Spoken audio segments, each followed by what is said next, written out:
जय Hind all of you.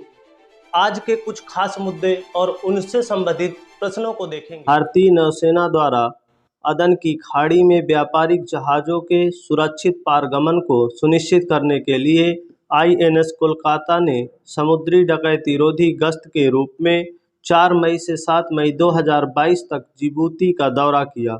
इस दौरान भारत के कमांडिंग ऑफिसर कैप्टन प्रशांत हांडू ने यात्रा के दौरान जिबूती की राष्ट्रीय नौसेना के कमांडर कर्नल अहमद डाहर जमा और जिबूती तटरक्षक बल के commander in chief colonel Wais Omar Bogoreh से मुलाकात की।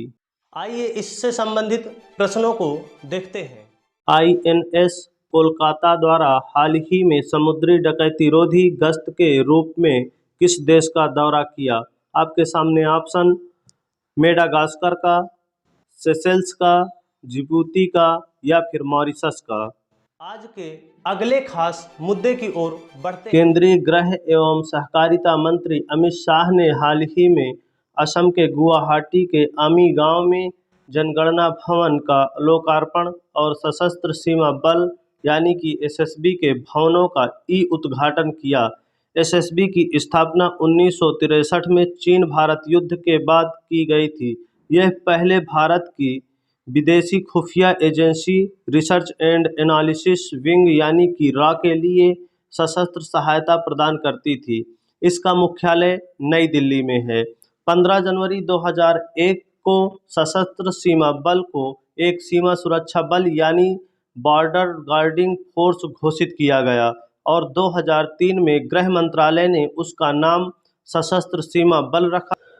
19 जून 2001 को इसे भारत और नेपाल के सीमा सुरक्षा की जिम्मेदारी दी गई और 2004 में इसे भारत भूटान की सीमा की जिम्मेदारी दी गई।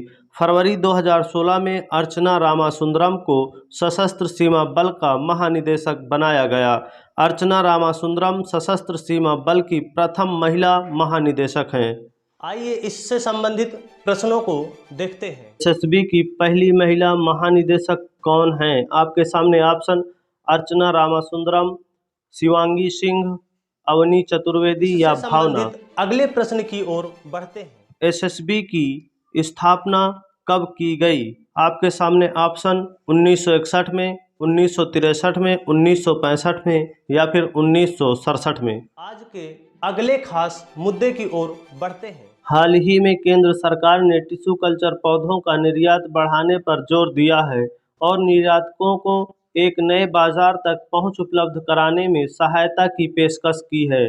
केंद्र के कृषि एवं प्रसंस्कृत खाद्य उत्पाद निर्यात विकास प्राधिकरण यानी कि एपीडा के माध्यम से टिश्यू कल्चर पौधों के निर्यातकों को प्रोत्साहन देने के क्रम में बायोटेक्नोलॉजी विभाग से मान्यता प्राप्त भारत भर की टिश्यू कल्चर लैबोरेटरीज के साथ मिलकर काम करने की बात की है। भारत से टिश्यू कल्चर पौधों का आयात कर रहे शीर्ष 10 देशों में Netherlands, USA, Italy, Australia, Canada, Japan, Kenya, Ethiopia और नेपाल शामिल हैं।